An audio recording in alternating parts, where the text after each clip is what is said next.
We're here at the Cottage School and we're going to be talking about our elementary program. And so, why is the Cottage School different? Well, there's a mission that we have that points that we nurture cooperation, we embrace multiculturalism, and we still instill a lifelong passion for learning. We foster creativity and innovative thinking. And this is our mission statement. The Cottage School is a multicultural, non-sectarian, non-selective, independent learning community that values and fosters the children's spirit of discovery to sustain their innate abilities and passion for learning. We create a non-competitive environment where creativity and the joy for learning are nurtured. And after 15 years of having the school, we can summarize that these are probably the main points of why is the school different. Our pedagogy is based on organic education, nurturing environment, small scale, small class sizes, developmentally appropriate activities, creative curriculum, and positive discipline. And if there is anything else that you can think of, we can add it to the PowerPoint. Because this really comes from experience. It's not that it was all set and then I opened the school. So the first point is organic education to develop a holistic approach to life. So the main points of that are believing that children are natural learners, respecting the child's natural development and pace, considering individual needs, desires, passions, and ways of learning, supporting all areas of the child's development, physical, social affective, and cognitive, and teaching through immersion to learn organically, to learn from the whole. This allows the children to process large quantities of interrelated information to interpret, solve, and construct conclusions on their own. So I have to say that I learned this term immersion in this country while I was teaching Spanish. Actually, Ashley Poli, do you remember Nancy Ashley? Ashley, yes. Ashley, she did homeschooling and then she ended up having her kids here for some part of the week. I was teaching Spanish, so we had many homeschooling kids coming here. And this mother said to me, "Oh, you're teaching by immersion." And I'm like, "Oh yes, that's right. That's the perfect term," because I was teaching like you teach your kids English, right? And then after some years, when we're putting all these workshops together, and we get into the PowerPoint and writing more for the website and all the media, and so thinking about terms and how to express what we do, I thought immersion was actually a great term to say how we teach, because we don't simplify anything for them. If you see how you teach your children to speak English, for example, you would just talk and then they will pick it up, right? So the same thing we do with all of the subjects, and Liza and Milo will be telling you about it. Nurture environment to build confidence and a sense of community. So we're cooperative, non-competitive. We use positive discipline. All students interact with each other. Teachers rotate assignments and interact with all students. Collaboration skills develop through projects. Care of the classroom and materials is shared by all. Small scale to provide quality and not mass education. I don't know if you remember, Nancy, we did actually a whole workshop on this when we were trying to set up the school as a charter school. But when I was organizing the workshop and thinking also about how to explain things, I thought about using the word organic education, because it's very easy now to see how beneficial is the organic food for our children and for us, right? And how we want to avoid the mass-produced food and all of this. We know all about that, but we don't know much about why we think a small-scale organic education is the best for each child, not just for certain type of kids. How sometimes people will say, well, my child will benefit from this. It's like saying, okay, my child will benefit from organic food, but not the neighbor, right? It's not like that. So we do believe in quality education. Everything is based on that, everything that we do. Quality materials, quality teachers.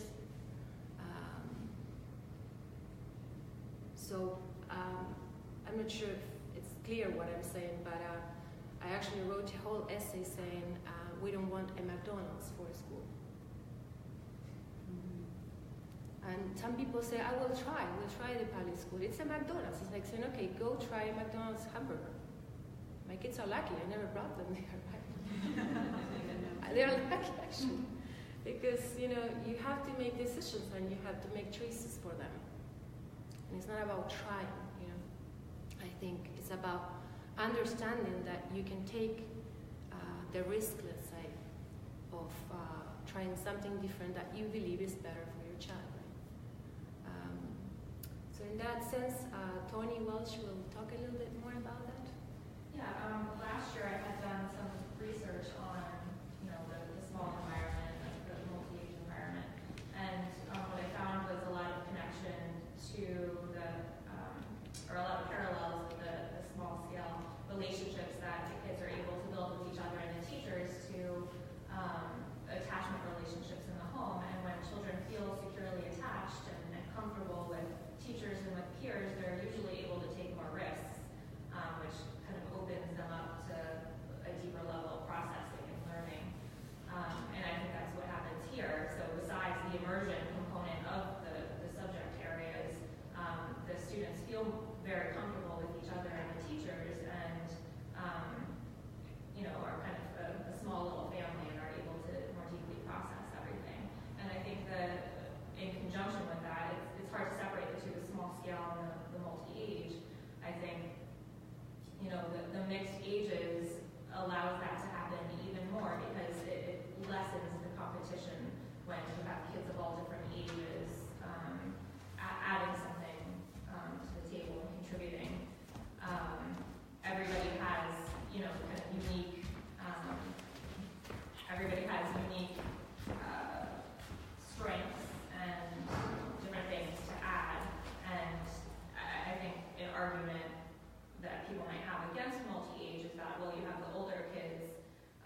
The younger kids benefit from the older kids, but the older kids are having to be dumbed down with the younger kids, but that couldn't be further from the truth because the older kids are really having to kind of organize their own store of knowledge and able to assist the younger children, and they all kind of mix well together. And when I was doing the research last year, this psychologist at Pepperdine University, Lou Cozzolino, came up, and I thought his concepts were really cool. He talked about this tribal classroom, and for those of you who were at this talk last year, we talked a little bit about that, but this idea, this word of a tribe, I thought was really neat because that's kind of what it feels like, especially the elementary school here. I mean, the whole school, but especially that elementary class, they're all very close. And so the idea of the tribe kind of was, a concept that has developed over the years in civilization. That's how tribes learned together. They all brought something to the table. So Dr. Cozzolino recommended that classrooms be kept small, multi-age. You sit in circles, and that kind of best enhances learning. It's a community. Back to you. Thank you. And you have no experience of having Lexi here? Yes. Small. Yeah, and it couldn't be a more perfect environment for her, and Lily, who is very different than Lexi, benefits equally. So it's not like it's, small, like you said, small environments aren't just good for one type of child. For any type of child's needs, they can be better nurtured in that type of environment. And I was just telling Laura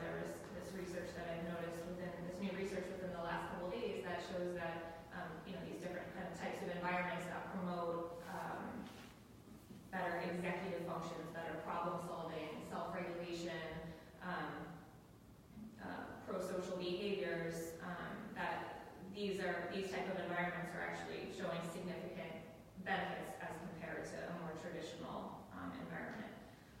So there's, I think, more and more research is showing that these small multi-age communities that are allowed kind of for the children to self-guide a bit, are better able the kids are better able to self-regulate and work things out with each other, problem solve. They have a variety of skills that are stronger, and also academic areas too, that are stronger than their peers in more traditional settings. And some of the more progressive schools are even trying out, a couple ages together. So I read a few studies about high schools that combined a couple different ages, and they're seeing benefits already with, just combining a few different ages. So, here, when there are so many different ages of children together, it's just, you can see the benefit, but it's nice to know it's also backed up by research. It's more natural too. Yeah. We said that all 5-year-olds have to be together, and then learning the same thing. There's really no other environment where, other than our traditional schools, where there's one age together, because you think of a family, you think of extracurricular activities, there's always at least 3 or 4 age ranges together. It's really only school that we ask the children to be with their exact same age peers, which that's not how life is. And even we have so much emphasis these days on preparing for college and readiness for college, but in college you're with mixed ages. It's a very unstructured environment. You get to college and you need to have these executive functioning abilities, this ability to kind of self-motivate and problem solve. And I think a lot of the traditional schools think they're preparing the kids for college by taking tests and teaching to tests, but really, a lot of the kids get to college and then they're like, now what? How do I organize myself? What do I do if I have, competing demands? Yeah, life skills too, so that they have learned, because it's so, we had I think it was a fantastic workshop last Monday, right? What do you think? Kathy and Anne was here, and Laura. We recorded it, so if you want to listen to it. And we talk about all of that, and how Jason actually mentioned too. He said most of the people will be saving money for college for the kids, but they really need to understand that the foundations are built now. Yes. Cottages are actually doing extra classes for the new students to teach them how to think, creative thinking. It's like, they're 18 already. Why did you waste all this time, doing rote learning and tests and grades and textbooks? And so I think we have to, and it's great to do these workshops because we have to make the community aware of that. The mass education is not really a good choice. It's not. It's not that you will have your child, trying that. Of course, kids will adjust. They adjust to anything. If you want to go and live in Japan, they will adjust. They're very flexible. They're very resilient still, especially when they're young. They will adjust to anything, but that doesn't mean that it's something good. They will adjust to eating a McDonald's hamburger, right? Laura, you missed that part. I'm glad. We're comparing, a large-scale school with that, because I think we have to take it seriously. And more people need to be aware of how negative it is. During last Monday, when we talk about Race to Nowhere, and unfortunately one of the girls, 13 years old, commits suicide, right? So it's a serious documentary. And then this mother starts doing a lot of research. And, okay, why? And it was really all based on a grade. She had a bad grade. And she was always a very, very good student and couldn't take a B or a C. And so this is very serious. I'm glad we can do the workshops, because I mentioned last Monday too, when Juana got into high school in Borges, and I think Borges is a great high school option. It's a great option as a high school because it's smaller than the rest, just because of that. That's one reason. 2 kids committed suicide that year. So we're talking about things that are related to health.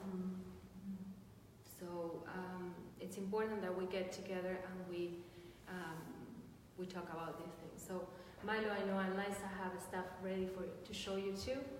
Let's say Another point on that we thought that makes the school different is that we offer developmentally appropriate activities to honor childhood.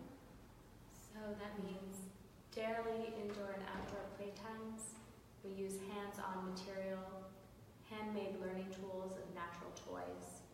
Activities free of pressure with the focus on the learning process. Supporting creativity in all activities. Fostering the child's innate curiosity and continued exploration for a lifelong love of learning. Creative curriculum to engage learning. Using the New Jersey Core Curriculum content standards as its foundation, the Cottage School develops its own curriculum and materials to exceed state expectations. It integrates arts and academics in all traditional subjects. The subjects covered include world studies, history and geography, natural sciences, mathematics, foreign languages, English language arts, fine and performing arts, physical education, and music. So I'm quickly going to discuss world studies. We have, I guess I'll say that we start each week with a folk tale from a different country around the world, and that country kind of becomes the country for the rest of the week, so to speak. So that on Friday we have social studies with the elementary class, where we do things such as cartography, where the students can actually copy the maps from the atlas and just and maybe a couple facts that are written on the board that can sort of write them in the book and at their own pace. We go around and we talk about the country, and they have access to books and things about that country on the table. So they're really free to explore that particular country within the confines of the classroom. Well, here we have, for example, last week we were studying China. Yeah, exactly. Yeah, yeah. And then we try and bring in, different original materials. So last week we did China, and we have some chopsticks, and fans, a beautiful paper fan. And the kids painted. Yeah. I've been trying to invent chopsticks that will do themselves. It is amazing to me because I don't know what you guys are doing, but you get little pieces at home, with chopsticks all week. Yes. So yesterday she was trying to invent chopsticks that will pinch themselves over. She's like, I never showed that. I did something about China too. I was like, I learned about the Great Wall of China. And the pollution, actually, we talked about the pollution a lot. She tried to make me walk in the rain last night because Alvina told her that we were polluting the earth with our cars. I like where your heart's at, but it was great. It is amazing though when you get like the tidbits of facts from them and you're like, not the retention. Yeah. And then actually we also have a Chinese enrichment class going on, a session that's taught by Helen Plummer, who's a parent here now. And she lived in China, she lived in Hong Kong actually for, I think she said almost 12 years. And she brought these for us to have these bookmarks that are hand-cut pieces of paper. You can even take them out, they're little different animals. It's incredible. Yeah, they're beautiful. So all the kids got to take a look at these and actually see things that are made and used in that particular culture. We also have a membership with the Morris Museum, and so we've been bringing artifacts from them, from the museum. Last week we did South Africa. And so we had stuff to show the kids, to pass around. After they finish the book work, then they can look at the stuff and see. Including a piece of elephant skin that they had dried and then they put it in a box. Yeah, and the kids, were so excited about it because that is really something that you wouldn't be able to experience anywhere else. And they got to touch it and to look at it, and It was something that's really unusual, and they were so engaged while we were doing it.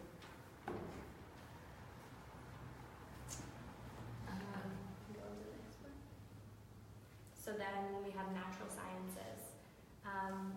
This year our curriculum started in the universe, and it's kind of a zooming in on Gladstone. So we went from the universe to the solar system, to the planets specifically. And I brought in some different planets that we made. So we started out by, actually in math class, doing the planets to scale. So figuring out to the inch what would be a size of planets that they could use. They cut them out in paper. So this is one student's planets. And they could figure out their own scales that they wanted to use. And then it's extended to cutting them out and painting them in cardboard. So here we have Neptune. And this is Uranus. And we can put the materials out afterwards too in case anybody wants to take a look at them, because we do have quite a bit. And I'll just show you, this is Saturn. So everything is to scale, and they spent some time, cutting out each individual pieces, I think. That's very what Milo brought. Look. Oh yeah. We should. You just reminded me we should show them this as we're talking about dance. Maybe Milo, if you bring it here, we can show it to. I'm not sure. Somebody, Anaga said she was gonna watch I'll this. kind of just hold it up. So they also made their own board game. So it's called Escape Back to Earth, or something like that. So they're stranded all the way on Mercury, and they have to go all the way through the solar system. They built little ships. I brought in tons of little tiny Lego pieces. So they spent like an hour building their own ship. And they rolled dice and they moved from planet to planet. And then they came up with questions. They each researched and made a bunch of questions about each planet. And they have to answer a question about the planet before they can move on. And they keep adding questions. And they keep adding questions, because we go through the questions and then they make a new series of questions. And so they've played it twice, and they're like begging me to play it again. That was really fun. So.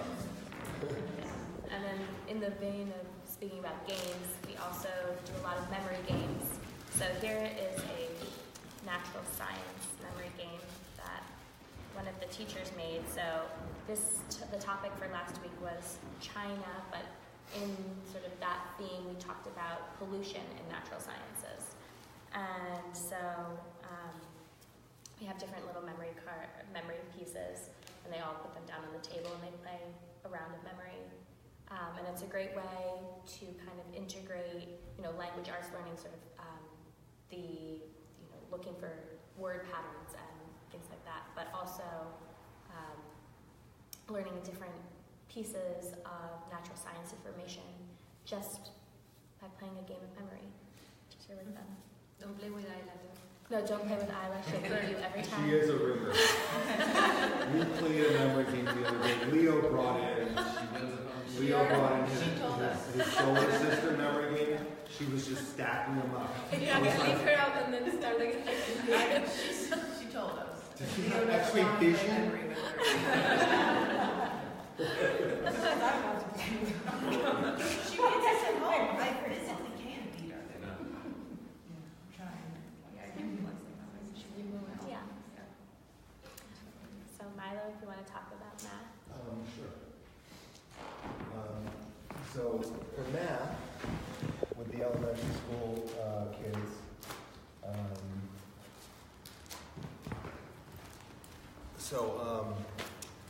it's really wonderful in that there's kids of all different levels. It's also challenging, but it's a great opportunity because when we're all sort of working in the same subject area, there's many different ways to adapt it for different kids' levels. So basically, we've all been following the same general outline. So far this year, we started with like place value, then we did like less than, equal to, greater than, addition, subtraction, multiplication, division. Then we spent a good long time on word problems. And within the word problems, we did also, addition, subtraction. We started working with algebraic symbols, estimation, rounding, and then we moved on to factors and multiples and fractions, including addition, subtraction, decomposing fractions, and common denominators. And to me, what's really wonderful is that kids of different ages are being exposed, and different levels are being exposed to mathematical concepts which generally aren't introduced until later grades in school. And they're getting a baseline for sort of more abstract thinking, for example, in algebraic thinking. And when you see kids doing that at a younger age, you can almost see them in the future just getting it and not struggling so much. And also because they see sometimes the same concept through the years. They Yeah. start in young age. They're seeing the same concept. And then they Yeah. see it again the following year, so it's just increases the complexity, but it's the same topic. I remember last year, I think you guys introduced place value when Leah was in young K.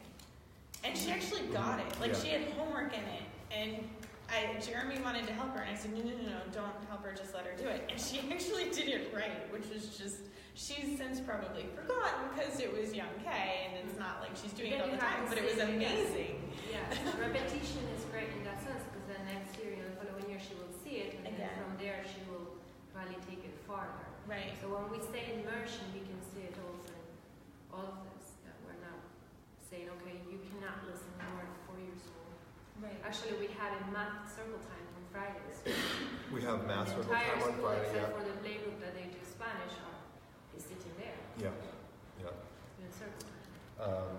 And so I put some math cards aside here. So basically, there's 2 cards in each, and if you want to look through them, feel free.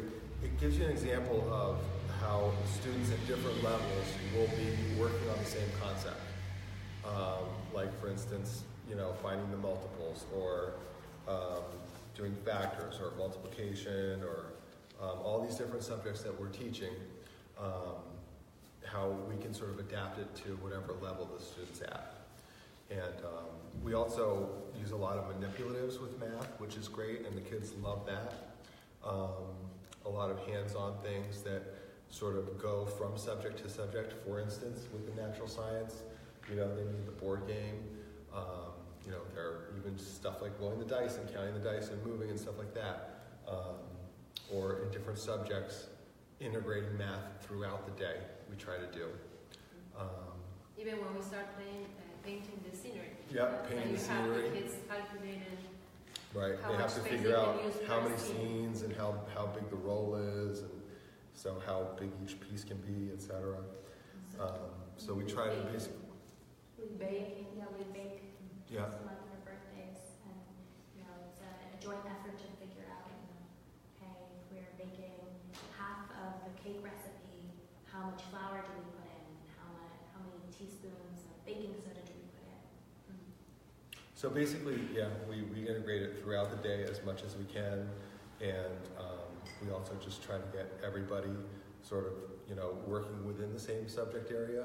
But what's also great about that is the older kids who might be at a different level than some of the other kids, they're so willing to jump in and try to explain things. Like in the morning when we have homework, oftentimes you'll see somebody who doesn't understand one of the concepts, oh, I didn't understand, blah, blah, and then somebody else who did is so willing to jump in and be like, I can explain it to you, and they'll literally sit there together and go through examples and be like, okay, like that's amazing to me.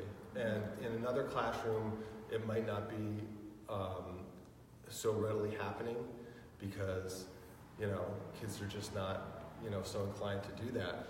But I think they all feel so comfortable with each other and so, such a close-knit almost family that they're inclined to just jump in and try to help each other so readily. But we see and that. to explain something, a concept that they may know Yeah. already very well, it's a whole other dimension. You have to know the concept and you have to know how to explain it so the other person understands. It's great that they can do that and that they have the opportunity because that's going to help them always, with whatever they do, with presentation at work, later on when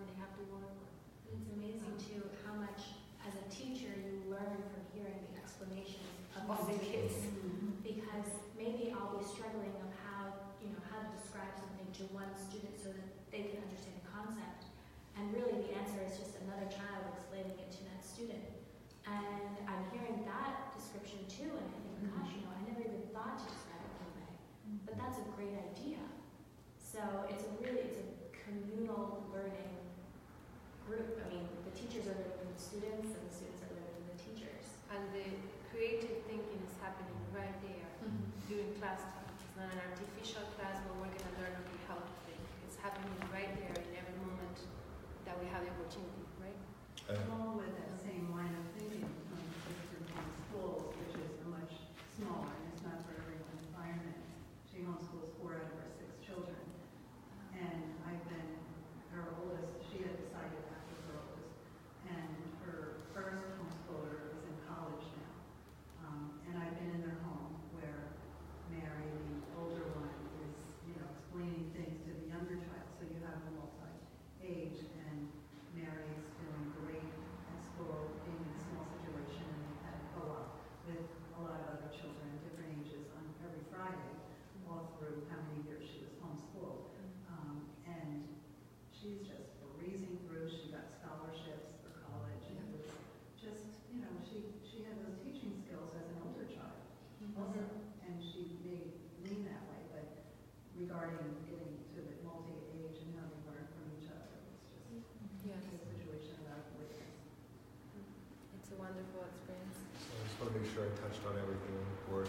So yeah, we integrate as much as we can, and we, as you guys know, we use a lot of hands-on manipulatives, throughout the week with math and all subjects.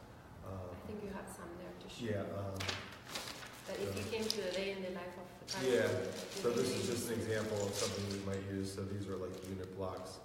These little small ones represent like 1 out of the biggest ones are the orange ones, 10, and there's every size in between. And so, for example, the other day we used these for symmetry. So basically, I gave them a simple direction, which is, I explained it briefly on the board. I drew a few pictures of symmetry, something that you can cut down the middle, and it has a mirror image on both sides. And then they had a great time just building different, basically, constructions. And is this symmetrical or not? And then they would take a piece of paper and like hold it down the middle and try to look on both sides. And I didn't even tell them that, but I sort of gave an example, and they figured that one out. And so it's great because they can kind of like take it where it's going, wherever it is to them. Can I make something symmetrical, and how can I figure out if it is symmetrical? And I thought that was very ingenious when one of them came up with that. And so. The colors of those relate to the size too? What's that? The colors relate to the size, right? So kind of like multi-sensory, you start to see that red equals Right. 2. Yeah. Green equals 3. Sure. And you can use these you can use for anything. You can use them for addition, subtraction, division, fractions, like I said, symmetry, building 3-dimensional things, finding perimeter, area. There's just a simple thing like this you can just use for so many different, activities or concepts. And I think to me that's what's really fun and exciting about working here is that, I can kind of like be creative. I could just, really say, well, what can I do different or new or something, So, that to me, I'm not limited in like how I can use one material or for what class I can use one material or for what direction I can take one class. And so that's what's exciting to me. And if the kids take it in a different direction, we can just go. We don't have to stay stuck. Yeah. Oh, we're doing perimeter today, If they take it in a different direction, that's fine. Let's just go with it, So we have that freedom as teachers here, which is great. Well, we had one time, I don't know if it was maybe Mateus's group, that were explaining measurements, and then the teacher is tracing the kids on the floor, right? And then they have to figure out how to measure themselves. And we used, the meter, and then they used feet also, and all kinds of things. And then she said, well, you can actually use anything, as long as you agree with the rest of the people what you're going to use as a. And so somebody started using the slipper. And so, okay, you are like 20 slippers high. So that was fantastic. And there you see again the creative thinking, different ways of understanding the concept too. So let's see. So foreign languages, In elementary school, the children will have Spanish, German, and French. Spanish is, on Tuesdays and Fridays we have Spanish, or on Tuesdays mostly for elementary. And then on Mondays we have German in the afternoon and French on Tuesdays after lunch. And we, teach immersion style, as Laura was saying earlier, and we speak, I teach German, so I speak in German the whole time. From the moment the class starts until the class ends, unless there's any kind of situation that would demand English, I'm speaking German. I don't know what she's telling the kids. And we don't know. It's amazing, really, how few times throughout the year I hear, I don't understand what you're saying. Maybe if it's a particularly difficult concept that I'm trying to explain, they might ask me, can you explain that in English? And I'll answer in German, no, but we'll do it this way. But it's amazing, one student will get it, suddenly there'll be this kind of snap, oh, she's saying this. And they translate yeah, for they you. translate for it. But I teach, using nursery rhymes, just general conversation, songs. I use a lot of poetry and some games. For example, Duck, Duck, Goose. In German, it's Ente, Ente, Gans. So, I usually present. I also do cartography with the students, so we're looking at the countries specifically that are speaking German. So last week we were doing Switzerland Austria, and I had the students use an atlas to draw Germany and then additionally draw Austria right afterwards. And we talked about the differences in the culture between Austria and Germany and the capital cities. And we looked at pictures of the different capital cities, and then we listened to yodeling. And it was extremely exciting. And actually, Lexi looked at me and she was like, how do they do that with their mouths? I was fascinated with yodeling. Yeah. Well, they like that song from The Sound of Music. Yeah. The yodeling song. I won't try to demonstrate it. Yeah.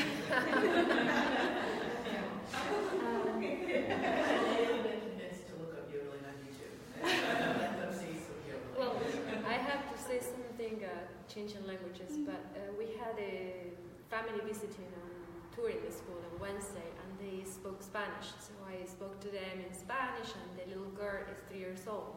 So I'm saying, okay, she's 3 years old. And then Penny from the bathroom I guess she heard me. I'm speaking only in Spanish. She tells Connie, I'm also 3. So Connie's like, did you hear? Penny just started, right, in September. So it's incredible how much they can learn. So that's why it's so silly to say, okay, if they are 2 years old, we can teach this. If they are 3, we can teach this, because you never know really what they can absorb, right? So. Yeah, and the classes between Spanish and German and French, they're all taught in a similar manner. It's completely immersion. Milo has the French book. I put it over there in case you wanted to say anything. But here is one of the Spanish elementary books, and it's one of the folk songs, "Quien quiere entrar conmigo al río," and we all sing it together, and the students follow along with their finger as best they can. And then they copy it into their book, and they draw something that, that's from themselves and their reaction to maybe what we've been doing. And you can see there might be some crossover between the subject matters. It's not a river. So Rio is river, and actually that song, you can compare it with the immersion concept, that song, because it says, who wants to go with me to the river to swim? Who wants to come and swim with me in the river? And then this is just a German book. I'm going to try and pull out. Here is the map of somebody's map of Germany here. And then in a similar style, and then we have, this is a lullaby actually called La La Lu.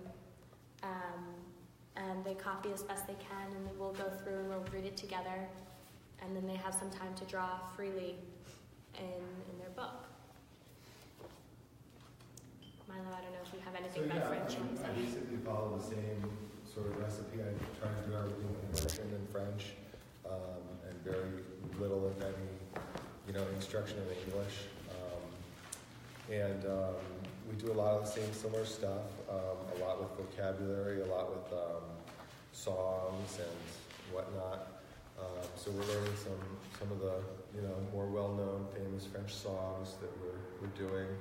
A lot of vocabulary, which they like. We play a lot of memory games with animals and stuff like that. So I could show you a few pictures of things that we use for that. Some cartography. That's a map of France. And we, of course, had to do the solar system, so we learned the planets in French. And some of this stuff we do one class, but then we're revisiting it, once, twice, even, sometimes multiple times. And I can really see that a lot of the stuff is sticking with them. And the more we do it, the more I'm like, wow, you really actually know what that word is now. And it's pretty amazing. So they love animals and songs. We did Frere Jacques the other day, and that was really fun, singing that with them. So it's been great. And it's a good primer because I'm actually going to France later this year, so I'll have to bring back some postcards. We're all like, oh my goodness. So here's just a quick example of, I have these cards with the names of different animals on them, and then these beautiful handmade pieces of art that we use a lot. And we play games where they have to match the word, of course, to the picture. And sometimes we'll turn them against the wall and play a memory game with them. And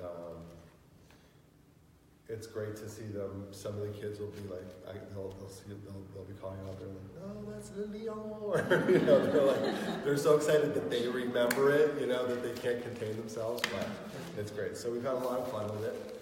And yeah, it's great to hear their vocabulary and their accents as well. Yeah. I'm wondering if we have the charts now. Yeah. The same materials we use for English. Sure. Yeah. A lot of memory games, a lot of matching the words. Yeah, I was going to bring up. Actually, we use a puzzle.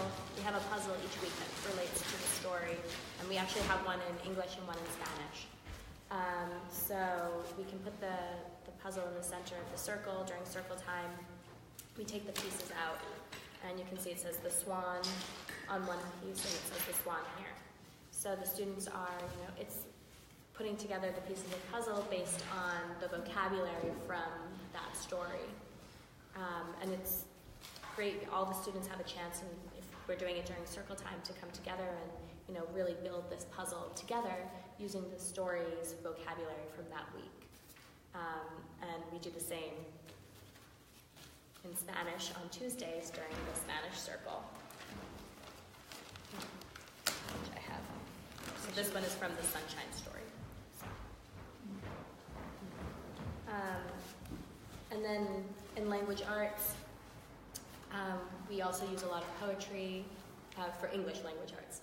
We use a lot of poetry, we read stories, and we sing songs, and we take the time to copy each thing into their different notebooks. So in the beginning of the year, we did this one called Orienting to Earth, which is one of my particular favorites, and it actually teaches each student to find the North Star and figure out north, south, east, and west based on a little rhyme. And with some hand motions too. So we all stood up and we worked on different hand motions. Here's north and south and east and west. And then they took the time to do some coloring too. So they're exposed to poetry, to fiction and non-fiction texts, and they write, non-fiction facts when they are doing natural sciences, for example. After they listen to the class or to a special class, they have to write about it. And then they are writing the script already for the play. So would you like to talk about that? Sure. So for the play this year, like last year, we're basing it off of a book, which is called The Last of the Really Great Doodles, which I had never heard of. But Liza thought it would be a good story, and lo and behold, it's turned out to be a great story. The kids love it. So basically, the first step in the process was reading the book. So in the beginning of the year, each week we read the book with both Group 3 and Group 4. And as we were reading, we were sort of priming them to start, thinking about, ideas of how we could possibly turn this into a play. And as we finished the story, we went back and revisited and brainstormed with them, Group 3 and 4 together, and came out with an outline of the play, which basically, turned into the 7 scenes that we figured out, which they also gave names to each scene. And so once we narrowed it down to sort of the progression of the story and how we're going to tell it, then we've started to brainstorm for each scene. And it's an ongoing process, which is great. So it's something that we're doing each week. They'll have homework assignments where they have to, come up with an idea of something, or try to think of songs that we can use in the play, or simply draw a picture of what something looks like, because eventually they're going to be creating the scenery. So we have them constantly thinking about, and creating what it's going to look like, what the final product is going to look like, but doing it, from the ground up, which I think it's a great sort of metaphor for how everything sort of works here. And it sort of embodies the overall spirit of the academic process here. And I just think it's a great thing. So right now we're at the stage where we've been brainstorming, we've come up with lots of ideas, we have the whole outline of the play, the characters, etc. And what we've been doing with the elementary school kids is we've been taking turns enacting different characters, and Liza and I have been recording them on our phone, and they're generating dialogue. So we'll act out one of the scenes, with the characters, and we'll record them, and they'll actually coming up with like the dialogue. So we have all this stuff that we're now trying to sift through and take that dialogue and organize it, into a scene. And as this progression is going, they keep coming up with new ideas that we can, interject into the play. Both Group 3 and 4 coming up with, creating new characters. Just last week, we decided to add a whole new main character to the play. One of the main characters now has a twin sister. So that's great. 2 of the students in Group 3, while they were waiting for the bathroom, they made up this song, which they came in the room and they sang it to me, and I recorded it on my phone. So that's going to be the introduction to our play, is these 2 performing their song. So it's like nothing's out of limits or off bounds. Any great, any ideas that they have, we're going to do our best to try to, somehow work it into the play. And of course, the other part of that is working the curriculum into the play.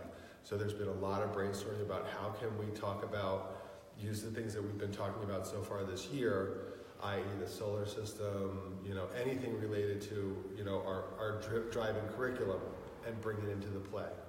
And they've come up with many creative ideas for that so far. And, So imagine how they feel. It's a great process. They see that whatever they put together is real, and we do it. Emily back when it tells, about how much she remembers that experience and how incredible it is that she. We have an interview that we did with Emily, and she mentions that. Yeah. Makes the kids feel empowered, Yeah. which is very, unusual for little kids to feel that way. And I think it's also a great confidence builder. And the whole, I think, language arts subject is there. You should do that for the full year. You're writing, you're reading, you're using comprehension, creating ideas, all of that. Brainstorming, problem Brainstorming, solving, everything comes together. And then they're artwork, acting, crafts, those characters. It's you know, like it's real. Then everything. it becomes real. So it's like, Yep. what else can you add to that? So then, well, we have fine arts, we do reading. We haven't started knitting yet. We should, at one point, if we find the time. Maybe when they finish the project, they're working with weaving. We mentioned poetry, plays. We used to go to performances. We haven't done that this year or last year. We can still. Usually, one of the parents will organize that with elementary students.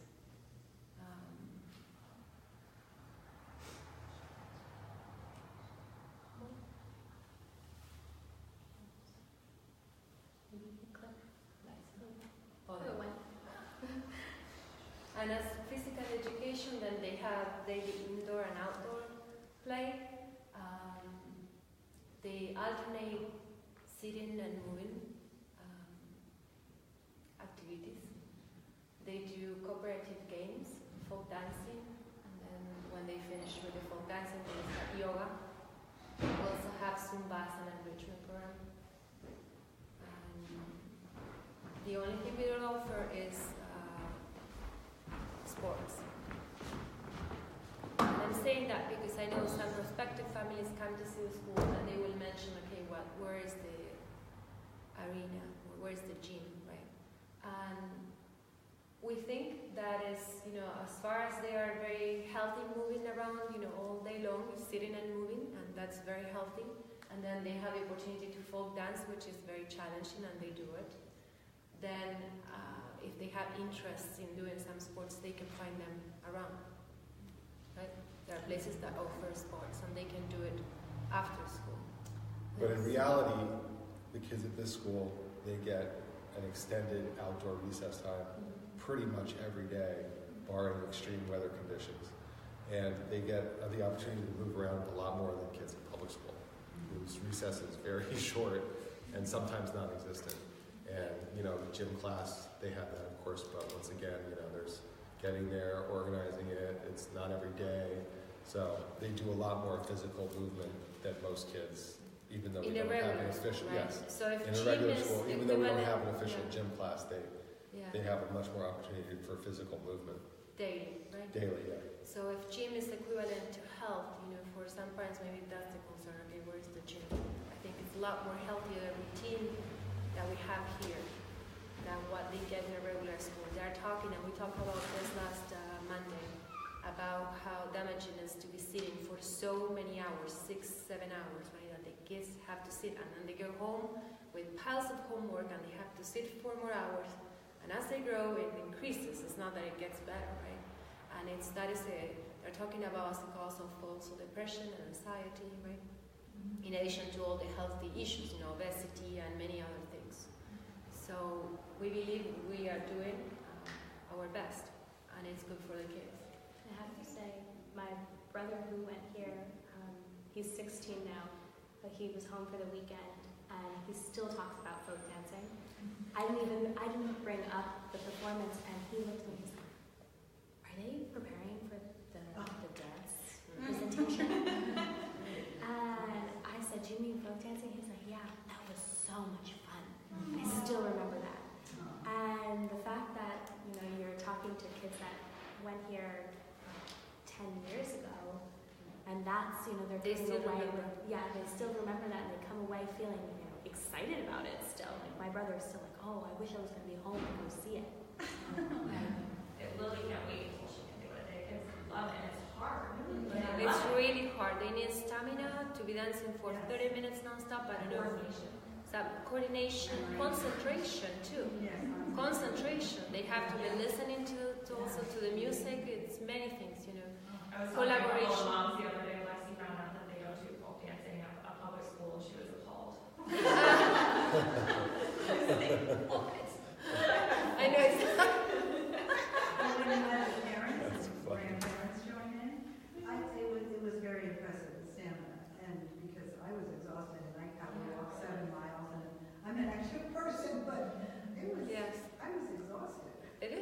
the kids.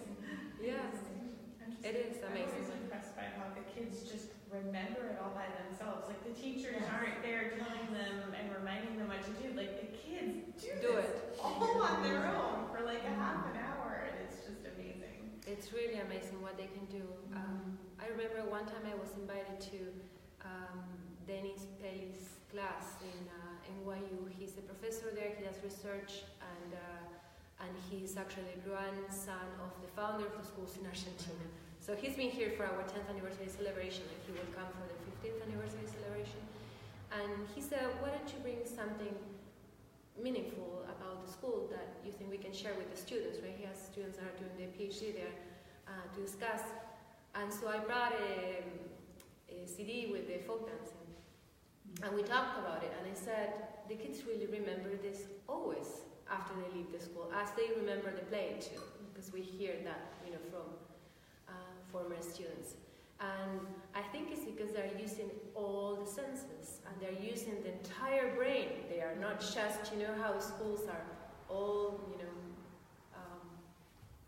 all focused on the left part of the brain, right? So when they're doing folk dancing, they're really using all the skills they have, right? And so that makes an impression that they will never forget. And we actually talked about it like for 1 hour. It was great to see, all the ideas that the students had about it, why it was so important, such a strong experience for the children. Yeah. So let's see now again. I just wanted to add a couple things about my son's comments. When he went to public school for 2 years after the cottage, he would complain sometimes in the gym class, like on a rainy day. He says, well, they just had us running in circles. And he was insulted. He was just like, they just had us running in circles in the gym, running around and around. How come we had to do that?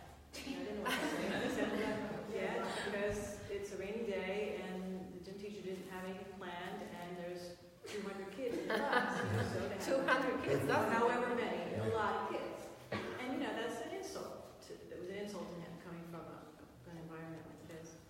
And I see stuff, school he's going to now, they do movement, a lot of movement and dance and stuff, yet he's 12, and the stuff he's doing now is, honestly, it's kind of rudimentary. He was doing more sophisticated, interesting stuff here when he was younger than he is doing now. And it's a really remarkable reality. So that answers why is the school different too, right? Why is the Cottage Elementary different? Yeah, and where else would you have a group of kids years later spending an hour talking about such a memorable experience as the folk dancing, Might they have that same impetus about something in public school? Maybe, maybe not, but it was a pretty remarkable test. Well, what I remember about Mateo is when I worked at CSE, I actually worked at a small startup school in Hopewell, where I worked with her son before I was reconnected with Laura. So it's actually because of her that I'm here. But we did physical routine every morning. And he came up with what we called the CSE shuffle, which I'll never forget, which is some crazy step where he was going like this. And we were going back and forth across the yard, and he was doing this, and I was like, the CSE shuffle, and I remember. In front of the It was like, I remember it was some crazy thing he was doing. I can't even, if I had more room, I would remember. But anyway, so I'm not surprised he probably has that intuition from when he was doing folk dancing. For sure. Yeah. So, do you mind if we, would you like to talk about then now? Do you mind if we turn it to you, or are you okay?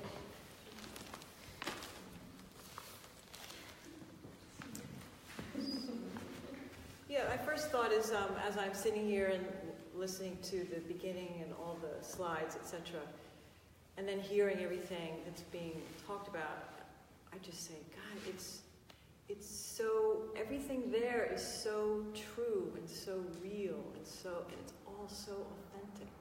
It brings back such great memories of what my son experienced here, what he had the opportunity to experience here. It's truly remarkable, and you just don't see this elsewhere. from my experience now that he's 12 and he's been to a couple of schools since here. I'm not a really great speaker, so I took the time to type some stuff up yesterday to better explain how I feel about the school and what it meant to my son, and et cetera, and some of the, I guess, philosophy that I learned from here. So I'm just going to kind of read and kind of extrapolate a little bit as I go along. So, Nancy, sorry to interrupt you, but could you explain first also why you had to leave the school and where he is now? Yeah, well, we had a family crisis, so that's really the only reason we left. Okay, we had to move, and it was very difficult, but that's why we left. So we moved further away from the school, and it was just too difficult for a variety of reasons for me to be able to transport my son every day, and that was unfortunate. It was very difficult. So then he went to public school for 2 years, and I'll talk a little bit about that in here. And he then went to a small startup school called the CSE down in Hopewell for a year, where I had the pleasure of meeting Milo. I went there as a consultant, and I find Milo. And she took him. And I said, okay, I know. No, she didn't take him. What are you doing here? 10 years, and That's so the funny. director said, "Oh, we're bringing in a consultant, Laura Solage." I was like, Laura Solage? She's like, yeah, from the Cottage. So she came. No one told her I was there. Nope. We were having a circle outdoors. I just went and stood next to her, and she's like, "Who's this? What's this group?" And I'm just standing there, and she's like, "Hello." Anyway. Yeah. No, and she didn't take him. It was just meant to be. Milo, to be back working with Lauda. It was just a wonderful, serendipitous Very serendipitous. moment. Yeah. So I'm just going to read a little bit about. So yes. So that now he's at Waldorf School in Princeton because we live closer to that area. So I'll just start reading. So little did I know how much I would learn through Lauda and the Cottage School during my child's educational journey here. I learned how to be respectful and nurturing of my child's blooming imagination and desire to create. I learned how to knit again. I had forgotten how to knit, but I came here and they had a knitting class and I learned how to knit. I learned how to find joy in painting a simple holiday card without judgment. I learned how special it is to see your child want to create and then guide you in how to help them create their own costume for Halloween. I learned when my child had an idea to make something at home, which he often did, to pull out all the odds and sundry supplies you had at home and let him just go to town with it all. And he would. He just had something in his mind, and it was like, I have supplies, and look at all these little things I have, and he would put something together and be thrilled with it. Remember when you didn't have post-it notes, and we were doing these meetings for the charter school, and Yeah. you didn't find the post-it notes, little things to mark Yes. the pages? Yes. He said, don't worry, Mom, I'll make some for you. So he made them, he cut some paper and made something for you to mark the pages. Yeah, he did with tape. He would just come Yeah, up he's with like, well, I'll make my own. Yeah, everything, it's like, I can make my own. Because here they make their own. They make almost everything. One time we had to make the cups for drinking water because we ran out of them. And so they were all excited, they made cones, So they were so happy they had the cups for... Origami. Yeah. The origami cups. Origami. Yeah. They learned a lot of origami here. He still does that a lot.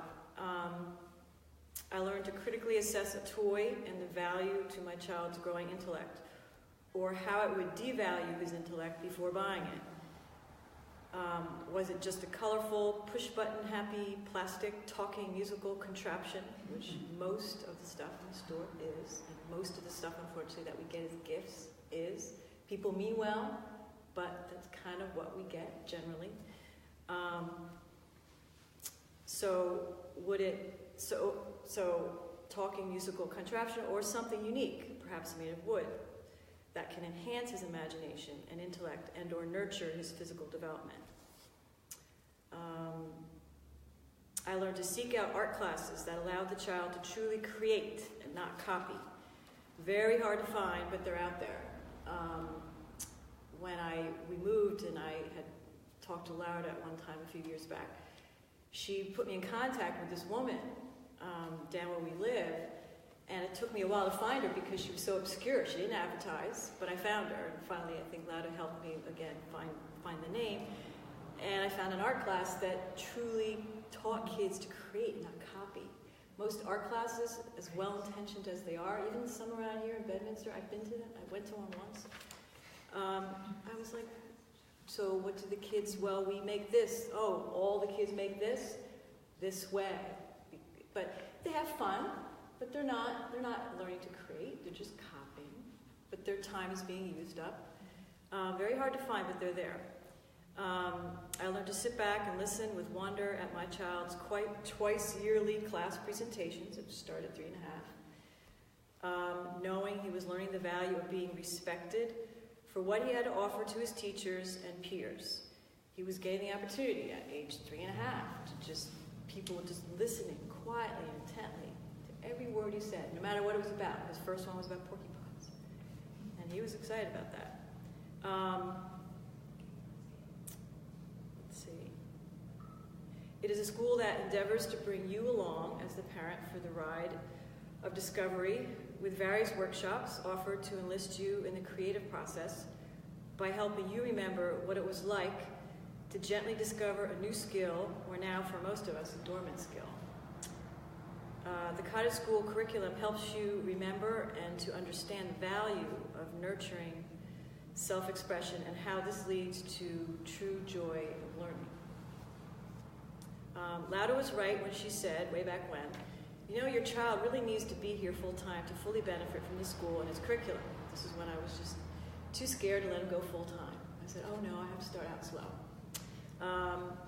When I was looking for a first school experience for my son, I looked at quite a few places, naturally, as we all do. Yet, comparing them all, I saw a unique approach here, a sincerity, warmth, and deep respect for the developing child and their creative spirit. I really liked the environment. It was small, homey, children's art, beautiful and unique, hanging all about. An organized and clean space with professional yet caring and compassionate staff. This was no ordinary preschool or elementary school. This was something special. Here was a sense of serenity and an intense respect for the children's imagination and their drive to learn. At first, I, as a new mom, did not yet want to let go of my son for the full day. I thought, oh, how could I give up my son to another caretaker? Just because I wanted some free time to myself again. But that was not why I had sought an educational program. That was not the only reason that I had sought an educational program for my son. That was just a side benefit, of course. It was clear to me my son could really benefit from outside instruction and socialization. He was ready for the outside world, for more than I was giving him, and I had to find the right space, a safe place for him to let unfurl his gifts, whatever they may be. I enrolled him just a half day for the first semester, yet as I looked back towards the end of the semester, I knew and thought to myself, what was I thinking? This school setting is a true gift. It's like a home with the utmost respect and time given to your developing child's gifts and imagination. My child was being respected and nurtured in a very creative and compassionate manner, and that was so evident to me by the end of the first semester. There was a humbleness in the teachers' rapport with their students. With students at any age, the teachers see the potential of the developing intellect, but not just intellect, the spirit and soul. It's not just about intellect here. They ride through any issues the child may exhibit, knowing instinctively the child would begin to blossom with time under their patient guidance and support. I saw some children first starting out that needed more time than others to acclimate to being away from their parent, but that was fully understood and accepted by the staff. No matter how much crying or maybe screaming may occur, it would soon enough subside when the child sensed the safety of the environment, the warmth, support, and instruction of the staff, and the camaraderie of their peers. The school's curriculum was delivered in a calming climate and in a predictable and very welcoming manner. We hope a school's curriculum will bring out the gifts in our child. That's all we hope for. We're always hoping for that. Well, each child here is recognized for their gifts and individual genius. There is a beauty at Cottage in enlisting the child to bring forth a world from within inside them. That is so one of the most compelling statements for me when I thought about it. You know, they're enlisting the child to bring forth a world from within, and it's just remarkable. It's just amazing. You don't see that in most other schools. Through artistic expression in many art forms, through the diversion of the spoken word and poetry, storytelling and theater, through song and folk dance, skill development in mathematics, the sciences, and language arts are enmeshed throughout the curriculum. It's all there. I learned not to be concerned about the smaller student body. The smaller class sizes allow for enhanced individualized attention. Always a plus. Always a plus. That's always what we're looking for. And allow for a closer camaraderie amongst students. The mixed age classes help develop an appreciation of peer support for their younger and their older peers. This is a comforting thing to see, and an experience that nurtures kindness and respect for other children as they mature. And I'm not kidding here, just last week my son came home, he was frustrated, I'm not done reading yet, and he was frustrated about something that was going on in his classroom, and he was upset because there was some teasing and some kids being aggressive in the classroom, just one particular boy who gets picked on a lot. And he says, I have to say, I learned, they taught me well at the Cottage school. You know, he's 12, is what he said. They taught me well, you know, you don't do that, it's not nice. I learned, and then he said, and I was trying to figure out what he meant, but obviously it meant something to him. He says, I learned there's a boundary between having your feelings hurt and being upset. I learned to be gentle with the kids at Cottage.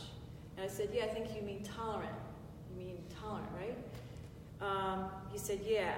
So that just came out of it, you know, just last week. And, you know, we worry about bullying, you know, and it's a real, it happens all the time. And that was not something that was learned here. It just didn't happen because kids respect each other. So, let's see. And we don't have any tolerance for that also. No, don't, no. But this skill helps, you know, when people say, I'm going to try a larger school, or I think they will have more social opportunities in a larger school. That's really not true. It's not that they will make more friends in a larger school. There will be more opportunities for bullying and for teasing, for sure. And, oh, hi. Remember me? I remember you. Thank you very much, Laura. Yeah, we had you scheduled for noon time. Okay, well, you know, it's, we have to show. That's all right. We can get it. Okay, So thank you, this is Liza. out. Yeah, we can set it up. Thank you very much.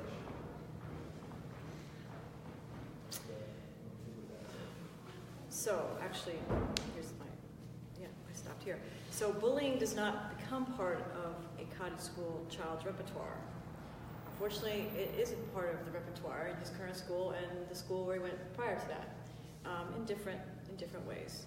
I learned that friendships, be they yours or your child's, are made much more often at extracurricular activities, such as soccer leagues, ballet classes, karate classes, park play dates, church, etc., and only sometimes materializes through classmate associations. An open outdoor field is the child's greatest playground with others, not necessarily a big indoor gym or basketball court. The opportunity of creating annual plays is by far a joyful learning opportunity in a myriad of ways, as Milo was expressing. The children are encouraged to partake in the choosing of the annual play, and that's still the case to this day, and always will be, as you clearly stated. The writing or editing of the play, scenery, and prop creation and costume design becomes a creative collaboration among staff, parent, and child. The children participate in almost all components of the annual theater production, if not all, and it shows in its authenticity and the confidence and camaraderie the children display. Over the years, it becomes second nature for the Cottage School children to produce and participate in their school plays, something that my now 12-year-old son continues to show great confidence and shines today. From my experience, I have found no other school that can compare to what the Cottage School can provide for your child. It is unique, it is a gift that you can bestow upon your child, truly a gift. As a parent, you will have the opportunity to learn with grace and patience how to protect your child's intellect from what floats and streams day in and day out in the mainstream of our society. Yes, someday they will move on to another school, yet I recommend your child stay for as long as is possible. For the sensibility they acquire through their Cottage School experience will help shape their attitude towards life, as it continues to shape my son's, and learning for the remainder of their lives. I wish I could have kept him here longer, yet am so grateful for the experience and education he received. It was life-changing. Due to a family issue, we had to move, so my son went to a public school after 4.5 years at Cottage. We really didn't know what to expect, but we were hopeful. Within 2 months, they invited him to join what they called the Gifted program. Were we surprised? No, but honestly, we did not know what to expect, having never been at a public school. Yet we knew he was unique, and I think all the kids that come out of the school are unique. They're not going to be your typical child when they attend the next school. They will stand out. They will shine. They will have something different to bring to the table.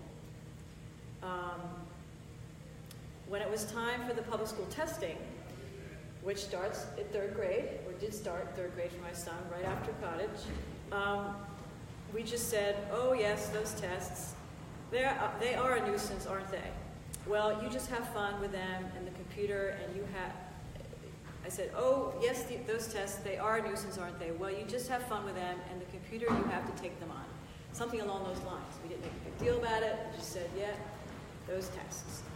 We did not worry about his performance or have him prepare for them, as many parents felt they should, which, of course, to us, and probably to you, is ludicrous, particularly at that age, preparing for a gigantic test. He scored well above average in both math and language arts. He was clearly well prepared. This was in 3rd grade, a year after he left Cottage. I attribute this to the quality and delivery of the Cottage curriculum and approach with all its beauty and educational expertise. A couple other things I wanted to point out. Lauda showed me, and maybe you've seen it, she showed me a ditto or a copy which showed the demonstration of the drawing of birds by a child that had not been growing up with coloring books. Side by side was the drawing of birds from the child having now been using coloring books. It depicted how clearly, very early, a child's expression of their perception of what they see in the world can be lost forever to a printed book or a paper that says, here is the way to do it. Prescribed and ordinary, yes, this drawing of birds was. This child now felt, well, this is the way to do it. This is what the coloring book says. Unique and nurturing your child's imagination, it was not.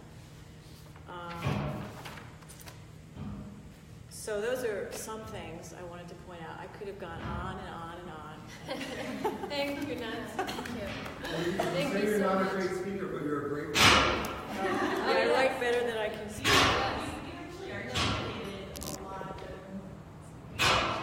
We should have started with nuns, right? A little bit, you know. You're able to articulate a lot of things that I feel about I can't always articulate. Yeah. You know, especially in the moment when you're trying to explain the school to somebody. So Can you email that? yeah, can we get a copy of that? I want my wife to read that.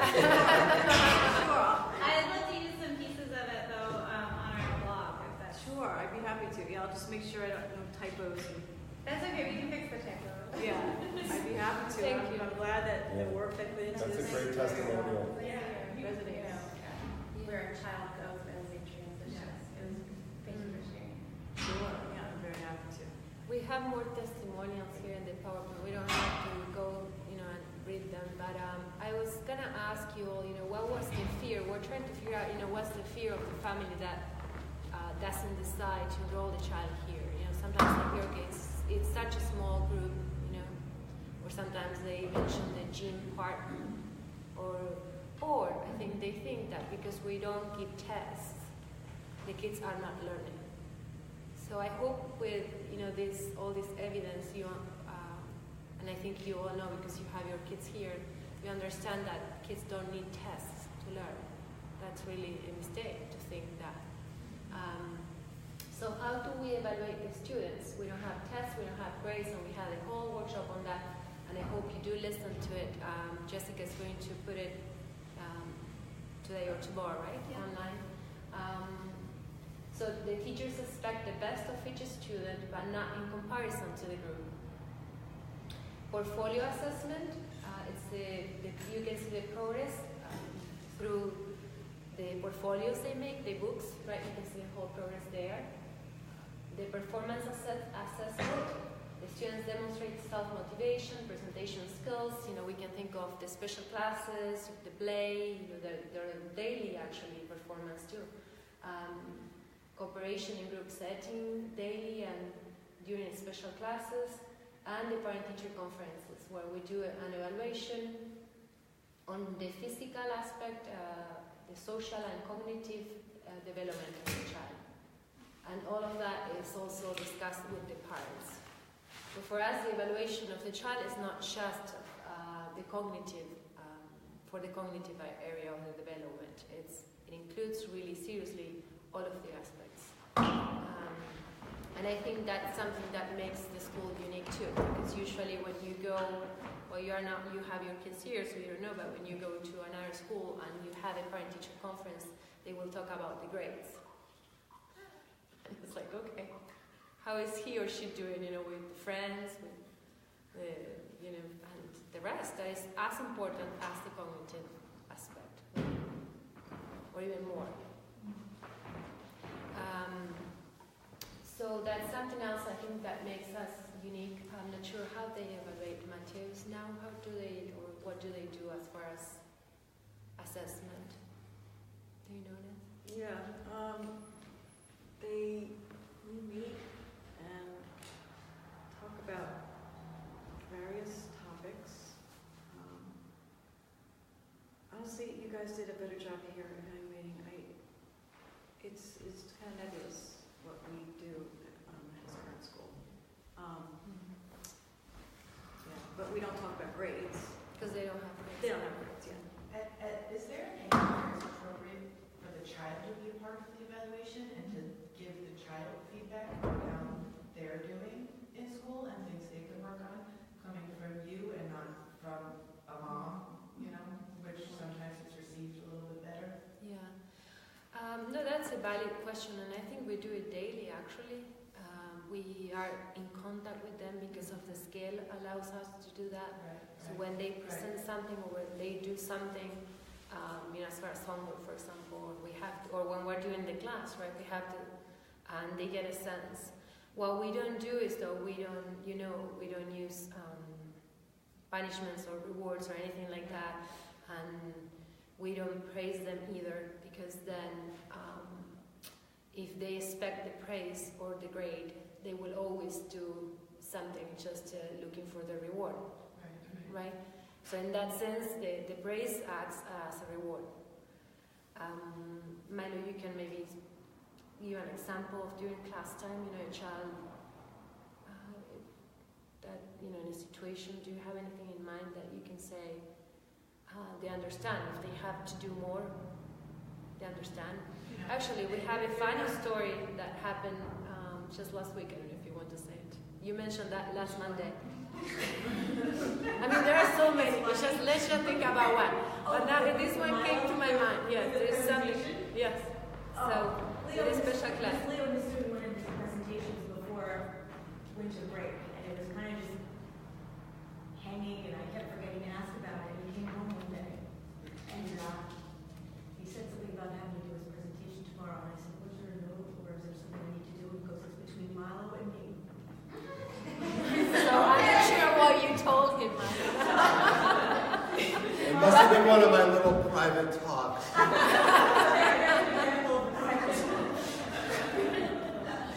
let's say, is he getting an evaluation arm there? over the shoulder, You know, whispering per going se? on, and they're like, Well, Milo was evaluating the situation, let's say. Okay, you had to do this special class last week, let's say. It's time you do it tomorrow, right? It was basically that you have to do it, so let's do it tomorrow. So, I don't know if that answered your question. Yeah. Or what is exactly that You're thinking more of like a comprehensive. I just wonder if at what age is okay to say, I don't know that you gave your best. Let's see you do, a little more. It's something. yeah, I think I think you can do a little more thing is something that we always all would the say, time? Right. as opposed to maybe I don't think you did your best or blah blah.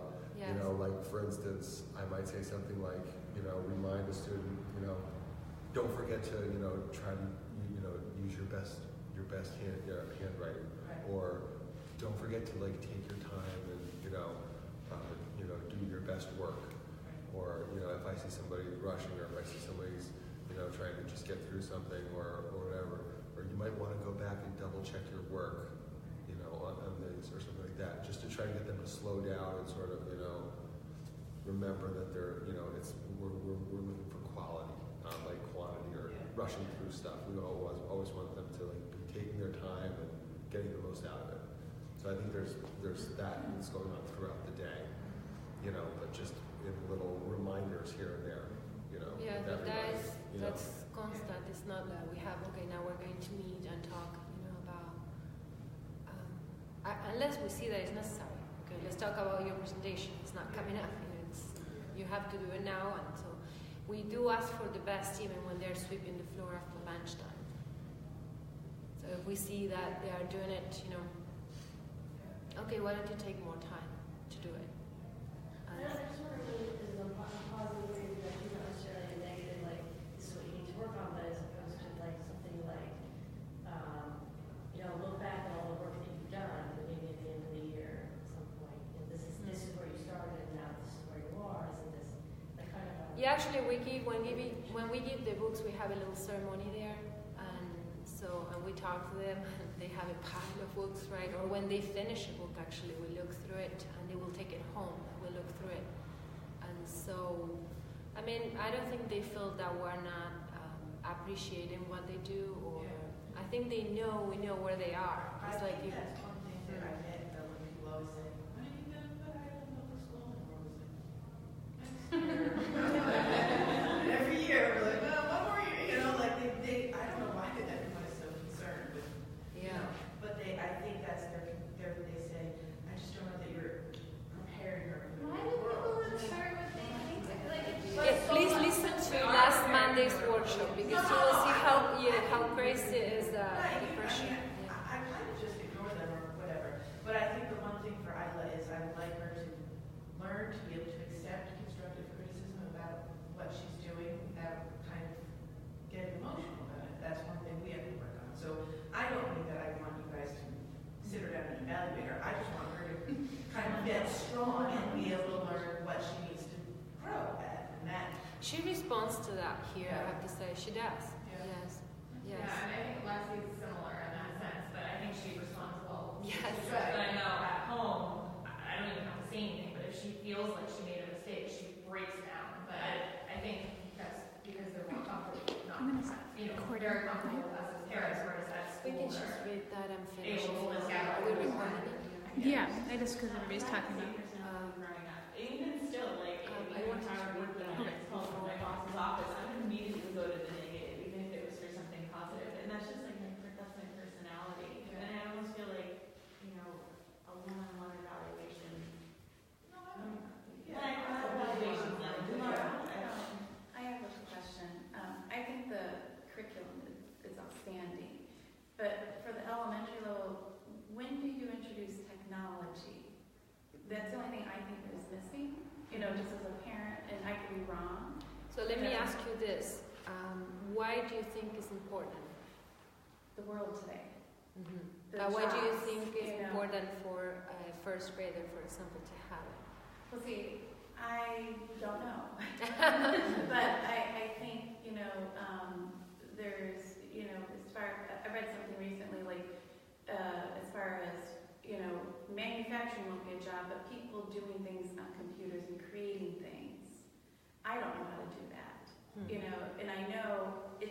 need. I see it like in my work, people need to know how to like set up websites and, so just like basic things in the curriculum. I think some type of technology is missing for the elementary level. And when you are saying like people from the outside are asking, are they prepared? They're not getting that. So could it be an extracurricular? I think there is something that we have to understand is that these kids come here for 6 or 7 hours, right? Yeah. If we don't provide the technology, and we have a million reasons for that, they will get it in the other places, for sure. I mean, I see kids that they are 1 year old and they know how to use the iPhone, or 2 years old. So the kids are born now with that capacity of using it, right? That's intuitive. It's the technology things that aren't intuitive behind that. Maybe more like computer programming and that kind of like a desire. Yes, the learning how to do things that actually will create a job for someone. Even if you're in the creative field, the future is you have to know how to do some of these things. And so if your child's here till 8th grade and not getting those classes starting in 9th grade, I think is a mistake.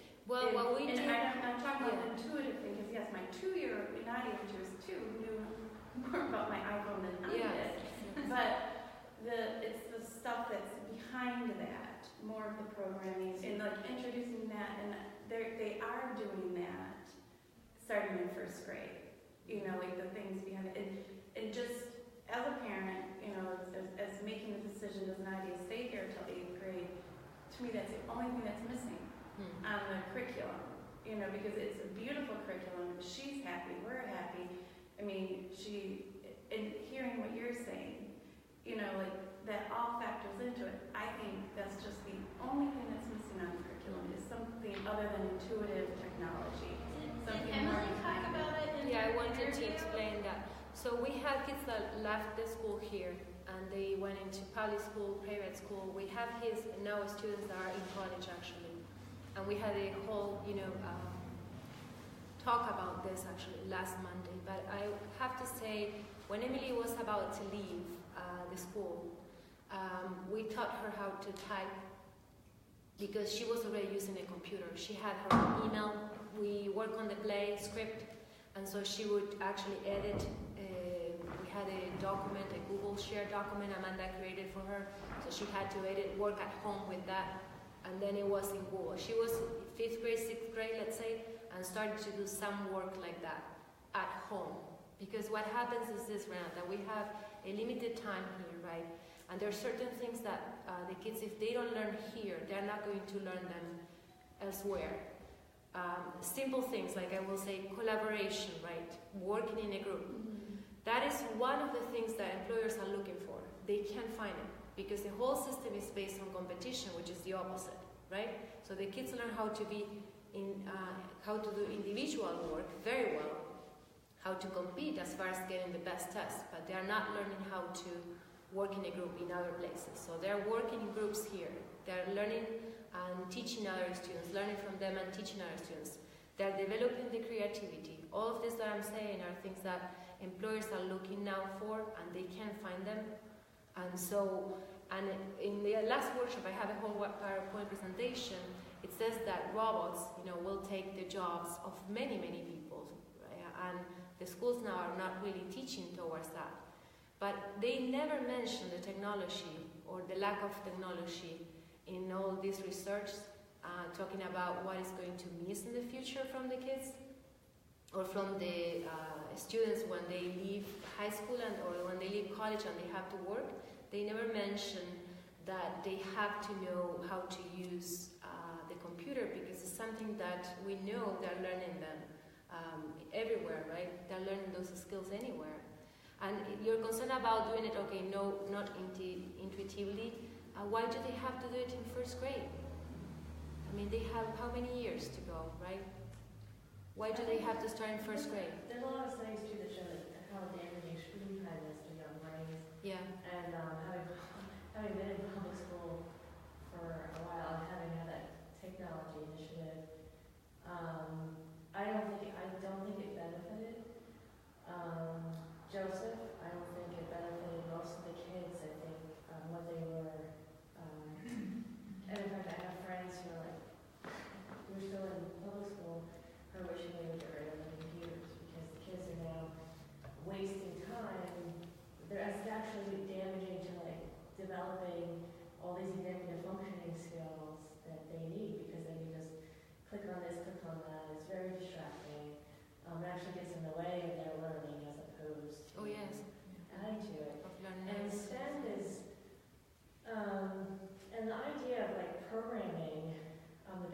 programming really aren't done on the computer. That whole how do you get from point A to point B is something that you learn off of the computer, not on the computer. Yeah. So those skills can be built without any kind of technology. Mm-hmm. Yeah, you're only as smart, the computer is only as smart as the person who's working on it. What do they bring? What imagination and creativity and thought, purpose do they bring to turning on that computer? Is it just to play a mindless game? Is it to create something worthwhile? And when I was working in a job I had, it was at the time where computers were just coming into the office, and I was in my late 20s, and I'm like, I can't do this. I can't work at this computer. I don't know how to work. And within a year, it was like I had it all my life. Like this was in my late 20s, early 30s. I mean, you learned it just like that. Our kids are going to be able to learn whatever they need to learn at any time. But also the way computers are developing, I mean, it becomes more and more intuitive Yes. by design. Yes. So it becomes So easier. Nancy, can I ask you, because your son was here and started in 4th grade, and how did he do in the computer? Yeah, they introduced them right off the bat in this particular school system. They were one of the first schools in the area to have iPads for 3rd grade. Okay, they didn't take them home with them, but they kept them in a tray, and I was happy about that. He was fine with it, you know. He just like saw it as it's something to learn, and it was fine. And he had to take one of his tests on it. It was not difficult. And they should do it. Emily's doing. Who had started in the public school kindergarten first with something that they had already had. I'm not even saying No issue there whatsoever. wasn't an issue. None whatsoever. For Emily, it was not an issue either. For Tessa and Isabella, who came here, they finished also 6th grade. They didn't have anything at all. With Emily, we did it just because she was, she lives at home. She's the elder one at home, the only one that speaks English. The parents couldn't help her. The mother couldn't help her with the computer. So we really thought, okay, we have to teach her a little bit how to type at least, so then she can be faster there with all what she will be exposed to at the public school. She's doing super well. They actually put her as a tutor for other students in 7th grade. She takes all the honors classes. She has all A's. I mean, it's like, actually, the mother was going to come today, and then she couldn't. But all the testimonials we have for when the kids leave the school show the contrary, that they don't have any issues with computers or actually with tests. They may be a little bit at the beginning wondering what is this about, but they don't have a problem then with the tests. At least as far as I know from the feedback I received from the families that left the school. I think one of the important things too is that you're flexible. You're going to work with what the student needs at that time. So even though technology isn't necessarily a fixed part of the curriculum, when it comes down to it, and we even talked about this at that night a couple weeks ago, at some point you said you'd be willing to have the kids take a typing course, which you can volunteer for. Oh, we thought you could teach it. Yeah, actually we thought Yeah, just teaching the kids. I actually want to bring up a point. I was listening to NPR and I also read an article about this. The parents in Silicon Valley, they send their kids to Waldorf school. Yeah, they don't. And the Waldorf schools don't allow any kind of technology, and the kids aren't even allowed to watch TV. In fact, the parents have to sign a contract And the that teachers, the kids are not. and they get an inspection at home to make sure that they don't have a TV in California. But I know they're not. They're not. The rule is if students until 13. I mean, I wanted to read this. Until 13. Because they felt that Because these underlying they know skills were more the important. damage to the child's intellect